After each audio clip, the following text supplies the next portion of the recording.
Hello, greetings from Ljubljana, where we're just closing the sessions on the first day of this year's travel convention.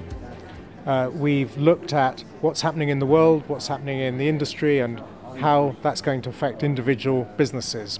We started with a look at the worldwide economy with Justin Urquhart-Stewart, and he was reasonably optimistic that actually, if we think back to where we were in 2008, we're in very good shape. We then had a look at some of the big demographic changes that are happening in the world, in particular how we're going to have a much older population going forward, having to be supported by a smaller number of young workers. And then we also, because it's an election year coming up, had Matthew d'Ancona from the Telegraph giving us his views on what is going to drive the result of the election, which is obviously going to be a very close call. From there we had an interesting presentation from James Warman about how the consumer is moving to wanting more experiences rather than material objects, and that feeds very much into the travel industry. And we've heard about the sharing economy, which is obviously about sharing experiences rather than owning goods.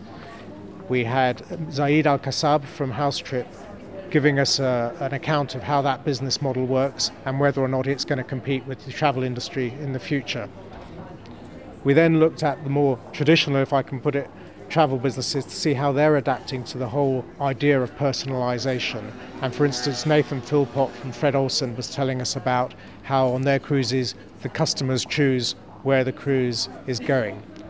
But there are limits also to some of these opportunities. Mary Stafford from JWT told us about the potential of data analysis and customer analysis, but also there's resistance. People don't want to feel that they are being stalked in a digital world, and there are limits to what big data can do with customers. And similarly, if you look at the older aging market, that's a huge opportunity of older people with money to spend.